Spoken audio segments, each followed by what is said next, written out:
Analysons ces images. Là où les vêtements ont été déchirés, on voit que des fragments ont pénétré le mannequin et sont ressortis ici à l'arrière. Regardez le torse. Regardez le gilet pare-balles. L'éclat a traversé. Il a déchiré le treillis et même pénétré le torse. Paul Clark est médecin. Il a localisé la blessure mortelle. Vous voyez cet impact oblique ici? Il s'est pris un shrapnel en plein dans le casque. Mais surtout, il en a pris un ici, sur une joue, qui lui a traversé le crâne avant de ressortir à l'arrière. Il a même transpercé le casque en ressortant. C'était le coup mortel. L'invention des mines remonte bien avant la guerre du Vietnam. Quand on entend le mot mine terrestre, on pense automatiquement au XXe siècle, peut-être au XIXe. Mais en fait, un manuel chinois, probablement écrit vers 1380, décrit des armes similaires, très sophistiquées. Richard Windley a recréé une de ces antiquités. C'étaient des sphères en fonte, fermées par un bouchon de bois.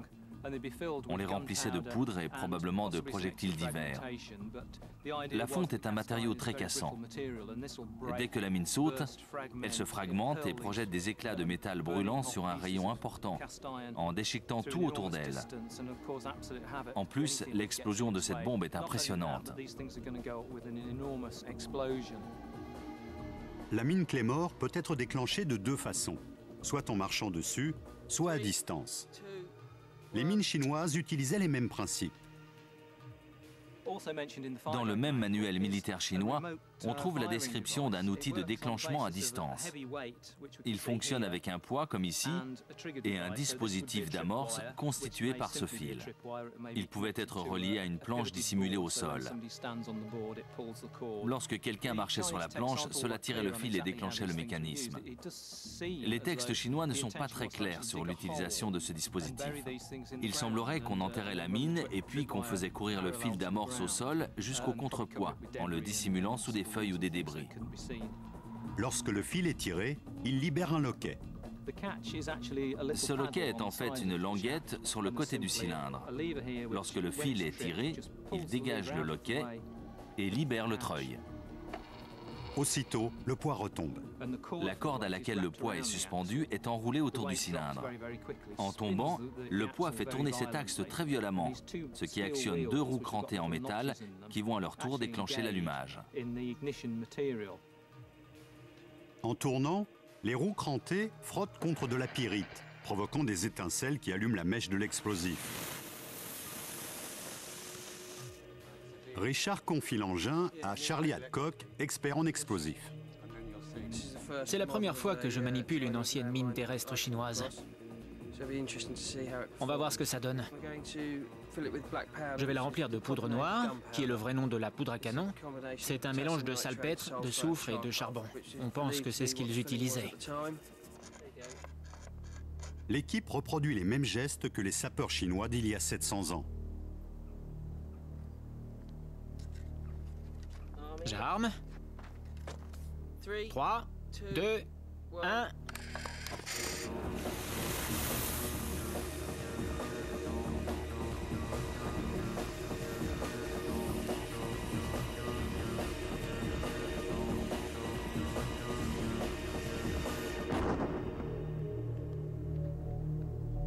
L'explosion de cette mine du Moyen-Âge est assez violente pour blesser un homme, voire le tuer. Le principe est le même que celui des mines modernes. Les mines Claymore utilisées au Vietnam étaient des engins très simples. Un fil sur lequel quelqu'un trébuchait et le détonateur était enclenché. L'intention et les faits sont exactement les mêmes qu'il y a 700 ans. Nous utilisons la même technologie que les Chinois. Seules les techniques et les matériaux se sont modernisés. L'impact psychologique des mines terrestres était aussi précieux pour les généraux du Moyen-Âge qu'aujourd'hui. Lorsque des soldats se retrouvaient au milieu d'un champ de mines, le moral de leurs compagnons d'armes devait en prendre un sacré coup. Les machines de guerre ont souvent un effet psychologique aussi redoutable que leur puissance de feu. deux événements ont bouleversé l'histoire de l'humanité. L'invention de la roue et la domestication des animaux. Les guerriers de l'Antiquité ont combiné les deux pour inventer il y a 4000 ans un incroyable engin militaire, le char. Le char était le moyen de transport des troupes d'élite. Il servait de taxi sur le champ de bataille, pour y déposer un guerrier ou pour venir le relever. Les soldats d'élite combattaient en première ligne. Ils y récoltaient les lauriers de la gloire. Mais dès qu'ils fatiguaient, des camarades arrivaient en char, ils les embarquaient et filaient vers l'arrière. Certaines civilisations, comme celle des Égyptiens, utilisaient le char comme une plateforme de tir mobile. Mike Lotz est historien militaire. Il va tester pour nous combien de flèches peuvent être décochées en un tour de stade romain. Cette arène fait 230 mètres de circonférence. Ça veut dire qu'on pourrait y caser 50 chars à la queue leu-leu. En un tour, je peux tirer 10 flèches. Donc à 50 chars, ça fait 500 flèches. Vous imaginez le tir de barrage? Une mitrailleuse hélicoptère Apache tire 625 coups à la minute. C'est absolument hallucinant que la cadence de tir d'un engin high-tech moderne soit presque égalée par une technique millénaire. Cependant, le char a un inconvénient, son moteur, le cheval.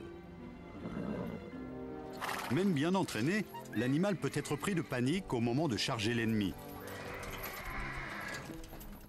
Les chevaux, autant que possible, préfèrent éviter les obstacles que foncer dessus. Pour faire de cet inconvénient un avantage, les fabricants de chars ont inventé un accessoire mortel. Vers l'an 500 avant notre ère, les ingénieurs militaires perses ont compris que les chevaux ne fonçaient pas sur, mais à côté des soldats. Cette réflexion leur a inspiré le char à faux.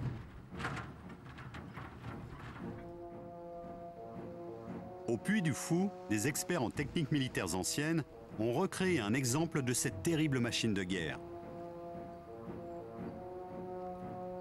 Historien militaire de renommée mondiale, John Naylor a fait le voyage d'Angleterre pour tester ce char. Voici une épée de gladiateur romain. L'épée est l'arme qui a dominé les champs de bataille pendant 2000, 3000, voire 4000 ans. Les peuples de l'Antiquité ont eu l'idée de la rendre encore plus efficace. Ils ont décidé de l'associer à la masse musculaire du cheval, à du fer et à du bois pour créer une machine à tuer. Ils ont monté des faux sur les roues des chars.